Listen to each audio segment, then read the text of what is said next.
Coming up on today's episode of Airborne Unlimited, Amazon makes first actual product delivery by drone. ANN to document the trials and tribulations of Santa Monica Airport. Accident review released for Thunderbird F-16 crash earlier this year.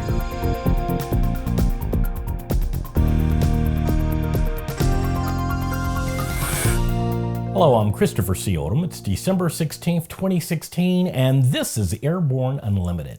Amazon has just announced and produced an informational video about their first actual drone delivery of a product. They're calling the service Amazon Prime Air, and they're referring to this first delivery as the initiation of their beta testing program. They say that Prime Air is a delivery system designed to safely get packages to customers in 30 minutes or less using unmanned aerial vehicles. In their press release, Amazon claims their Prime Air has great potential to enhance the services they already provide to millions of customers by providing rapid parcel delivery that will also increase the overall safety and efficiency of the transportation system. The video demonstrates that the system is completely autonomous once the products to be loaded aboard the delivery drone have been packaged. It's even automated to the point that the drone travels to the launching point on a rail system and flies to the delivery recipient with no pilot intervention. In a question and answer segment of the press release, Amazon says, "Safety is our top priority. Our vehicles will be built with multiple redundancies as well as sophisticated sense and avoid technology." The tumultuous fight for the future of Santa Monica Airport has been going on for years, but it has now taken a turn that is unique and ugly. Unable to simply shut down the airport because of the requirements to comply with the FAA rules regarding commitments made through federal funding, the city fathers have now decided to make it impossible for legitimate businesses to continue on the airport. It's a clear case of strangling free enterprise in such an overt way that it's hard to believe anyone can sit on the sidelines and not realize how un-American the actions against Santa Monica Airport have become. We at ANN are not satisfied with simply watching this battle unfold. We are heading to the front lines to join the battle. Aero-News, its Aero-TV Airborne program team, and its documentary arm, TANSTAAFL, proposed to set up operations this March, circumstances permitting, in Santa Monica using a number of tools, venues, and programs to bring attention, drama, urgency, accuracy, context, and a sharp focus to Santa Monica Airport dilemma. Our coverage will expand from today's situation of threat and extinction to past history and positive impact of this great airport. And when we're done, this programming will be made available to our numerous distribution outlets. We'll bring you more updates as we come closer to commencing our extended coverage. After the break, throttle safety trigger failed on Thunderbird F-16.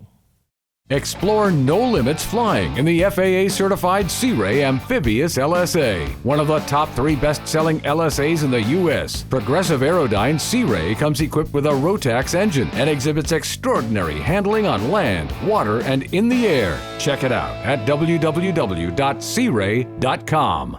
Since the early days of powered flight, pilots have struggled with landing in crosswinds. In fact, crosswinds and wind gusts cause more landing accidents than fog, thunderstorms, and icing combined. That's where the Redbird X-Wind SE comes in. By placing pilots in gusty crosswind conditions for extended periods of time, the X-Wind SE gives instructors all the time they need to teach the pilot the proper techniques for landing in crosswind conditions. For more information on Redbird X-Wind SE and Redbird's entire line of flight training devices, visit www.redbirdflightsimulations.com.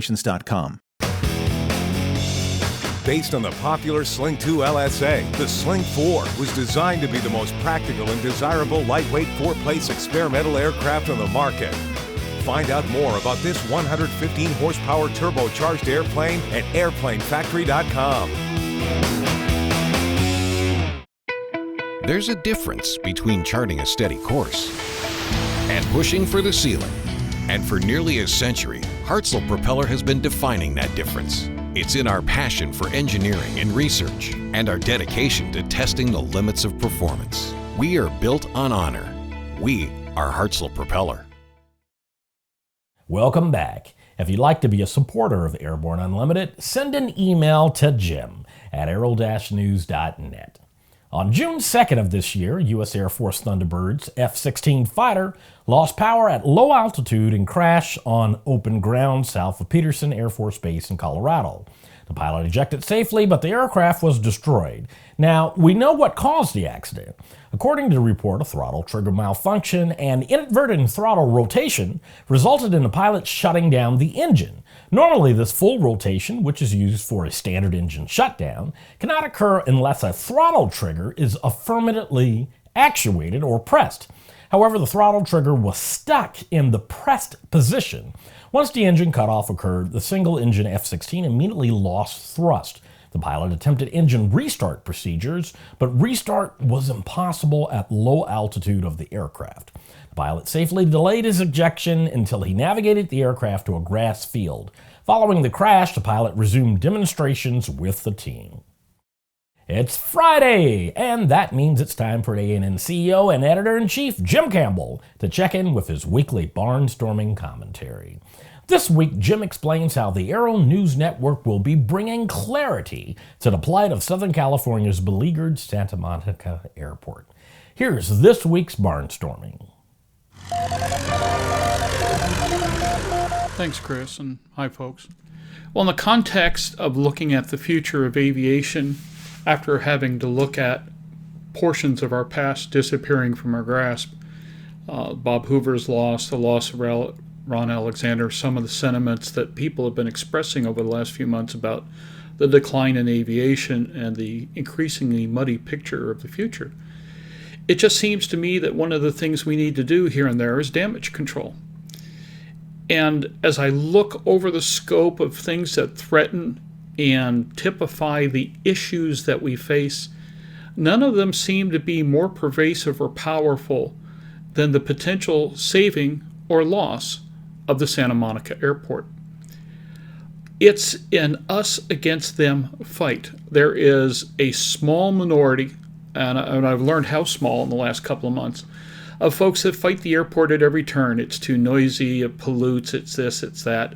And yet, when you drill down through most of the sentiments and most of the people involved, what it really is a land grab. Something powerful, a nice, big, beautiful piece of land in the middle of a teeming area of activity.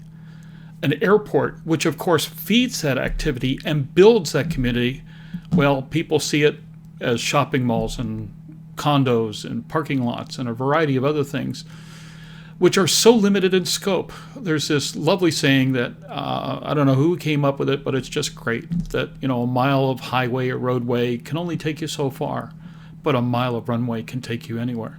And this is what the folks at Santa Monica have missed. Santa Monica is not just an airport. It is a nexus of activity. It is a center of commerce. It is a point of recreation, and it's where many dreams are grown. We need to raise some funds. We need to do some organization, but we want to take Airborne out there for a week, possibly March or so, do Airborne every day from there, to conduct dozens of small interviews that will focus on the viewpoints and ideas and concepts, pro and con, in favor or against the airport.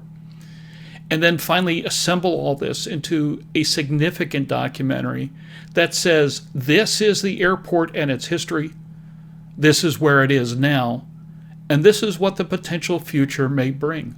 There's a lot of conjecture and a lot of verbiage being flashed across the Aeroverse about what is happening, what's not happening, news breaking even as of today. But a serious, cohesive look at what has happened, what is happening, and what may happen, accompanied by the drama and immediacy of every day on Airborne, and some focusing there, and some really interesting special guests we're lining up. And then finally, all the little unique viewpoints, each being taken uniquely, credibly, and with importance. Well, that's the scope of what we're hoping to do. It's a lot of work to do. It's a lot of work to do in a very short period of time. We hope we'll have your support. Keep an eye out, more information to come. But very simply this, if we lose Santa Monica, what do we lose next? What domino at that point gets pushed? And is there a cascade effect from Santa Monica's success or failure that could doom or improve our chances as a community for the future? For the Aero-News Network, Airborne, and Aero-TV, I'm Jim Campbell. After these messages, Beechcraft upgrades King Air 350s for special mission customers. The dream is real, a truly affordable personal jet aircraft. The Subsonics Personal Jet Kit is priced at only $42,000. Kit plus engine is still under $100K. Add instruments, upholstery, and paint and you're flying. It's time to put your money where your bucket list is. Learn more at sonicsaircraft.com. Concorde's recombinant gas RG series sealed battery technology produces a high-performance battery with the advantages of being pre-tested and fully charged at the factory. Find out more about Concorde's entire line of batteries at www.concordebattery.com. Concorde, the heart of your aircraft. The Bristol Light Sport aircraft is what you are looking for. The Bristol is wider than a Cirrus, faster than a Skyhawk, offers more storage than a Husky, and comes standard with Garmin avionics. So what are you waiting for? Visit Bristol.com to find out how you can get into a Bristol today. Sandia introduces the new SAI 340 Quattro TSO'd airspeed, attitude, altitude, and slip. With integral backup battery, safety never looked so good. See it now at www.sandia.aero. With so much news coming out of the aviation industry, we're summarizing a few of those other great stories in a brief segment we call Around the Patch.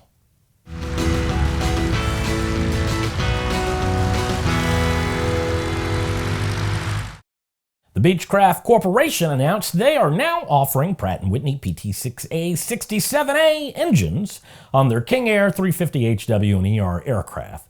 They're also increasing the gross takeoff weight to 17,500 pounds. These enhancements are to better serve special mission customers. A lawsuit that will decide who can appoint members to the Jackson, Mississippi Municipal Airport Authority is on hold until next October. The issue that includes the number of board members and racial diversity could also be affected by an FAA decision. Flight testing for General Atomics Production Representative MQ-1C Gray Eagle Extended Range Drone began at the company's El Mirage Flight Operations Facility in Adelanto, California in late October. The MQ-1C ER expected to bring complete flight testing in June 2017. Southwest Airlines began service to Havana, Cuba earlier this week with the inaugural celebration of flights departing the cities of Tampa and Fort Lauderdale, Florida. Southwest employees and executive leaders joined customers in traveling aboard the first ever Southwest flights to Havana. Another military aviation program has drawn fire from President-elect Donald Trump. This time he is taking to Twitter to criticize the F-35 Joint Strike Fighter. He claims the F-35 program cost is out of control, which echoes statements made by some in Congress. Well, that's it for today's trip around the patch. Now, let's get back to the rest of the news. There was a time when fishing meant to put a hook on a line, put a worm on the hook, and hope for good luck. Then came electronic fish finders, and the fish population took a dive, pun intended. Now, fishermen can launch an air attack. You gotta love this sport. A new company named Agua Drone has a Kickstarter.com site to help them start the business of producing a drone they call Agua Drone. It's a 100% waterproof drone equipped with a sonar fish finder, bait drop, line, casting pod, camera and pod, and more. They call it Fish Film. This thing can even take off and land on the water. On their GoFundMe page, the company says, "We designed Agua Drone by combining good old-fashioned common sense with modern-day technology. Our goal was to make a drone that is easy to use, easy to maintain, and capable of doing more than any other drone on the market. And by George, we did it." They also say their Agua Drone is designed for all drone functions and is not exclusively used for fishing. There's nothing like the serenity of sitting in your fishing boat and launching drone attacks on the wily bass. Well, that's our program for today.